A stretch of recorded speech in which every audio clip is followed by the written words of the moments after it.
Expertos en la mecánica, mi nombre es Nelson Ojeda de soloparamecánicos.com, tu canal en tecnología automotriz. Hoy vamos a ver las 5 pruebas básicas del control del circuito de combustible. Son 5 pruebas fundamentales que debemos realizar para revisar esa sección del vehículo. Así que ven, acompáñame a verlo. Control del circuito de combustible. El combustible es almacenado en el depósito desde que es impulsado por una bomba eléctrica que garantiza el cebado de la bomba de preelevación, situada en el extremo del árbol de leva por el cual es accionada. La presencia de la bomba eléctrica asegura un arranque rápido del motor. A continuación vamos a ver las 5 pruebas básicas del circuito de combustible. Primera prueba. Control de presión del sistema de regulación. Primero, desconectar el tubo de envío de combustible de la electrobomba a la rampa de inyección. Segundo, intercalar entre el tubo desconectado y la entrada de la rampa el manómetro con sus dos grifos A y B. 3. Accionar la electrobomba con motor parado, abriendo y cerrando la llave del contacto varias veces o efectuar una puente al relé de la electrobomba de combustible. Cuarto, el valor de la presión leído en el manómetro debe estabilizarse en estas condiciones de prueba en 3 VAR. Si la presión resulta insuficiente, efectuar la segunda prueba. Segunda prueba. Verificar la eficiencia de la electrobomba. Hacer las mismas conexiones de la prueba anterior. Cerrar la palanca del grifo A después del manómetro. Segundo, como en la prueba anterior, accionar la electrobomba de combustible.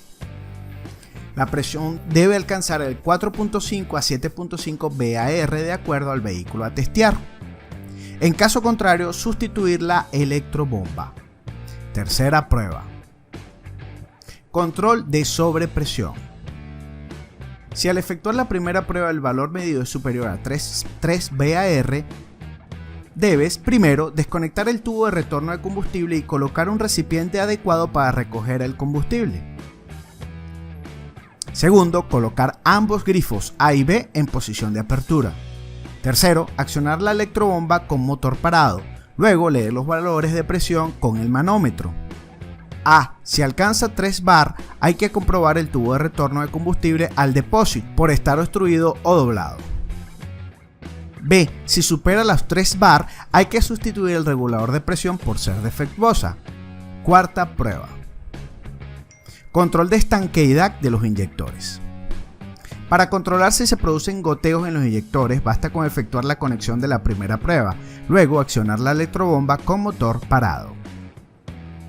Alcanzada la presión de regulación, cerrar el grifo B y simultáneamente apretar el tubo de combustible del retorno al depósito. A este fin, utilizar una pinza para no dañar el tubo. Esta prueba es necesaria para determinar una pérdida real de los inyectores o un imperfecto cierre de la válvula del regulador de presión. Luego, observar que en cuanto se estabilice la presión permanezca constante durante 60 segundos. En caso contrario, existe una pérdida en uno o varios inyectores o en alguna junta de los mismos. Segundo, proceder en este caso al desmontaje de la rampa de inyección del múltiple de admisión manteniendo la conexión con el manómetro. Tercero, repetir la prueba anterior dejando abierto el lado B. Después de haber accionado la electrobomba de combustible con motor parado, observar que no se produzcan goteos en algún inyector o en algún empalme. Sustituir el eventual inyector que gotea o restablecer la estanqueidad defectuosa de la conexión que pierde. Quinta prueba. Control de funcionamiento de los inyectores. Esta prueba es fundamental para saber si los inyectores inyectan la misma cantidad de combustible sin sacarlos de su alojamiento. Cuando un inyector está sucio, con mucílagos producido por el combustible, inyecta menos cantidad del mismo por no poder pasar libremente. Primero, efectúe la misma conexión del manómetro que para la primera prueba. Segundo, desconecte la ficha de los inyectores. Tercero, accione la electrobomba de combustible con motor parado hasta alcanzar la presión de regulación. Cuarto, pulse la tecla inicio de la maleta, se activará el inyector número 1 y dejará pasar combustible por unos 30 milisegundos. Tome el valor de presión y anótelo.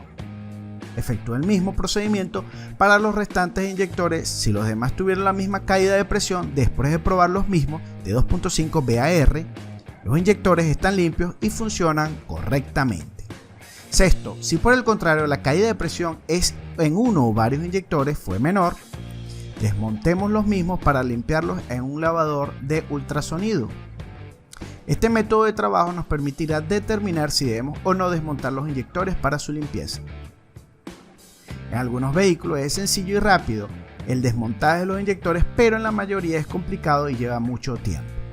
Cuando tengamos una falla que atribuimos a inyectores, esta prueba nos facilitará el diagnóstico, como también nos evitará comprar bancos de pruebas de inyectores, puesto que nuestro banco de pruebas de inyectores será el mismo motor donde van montados.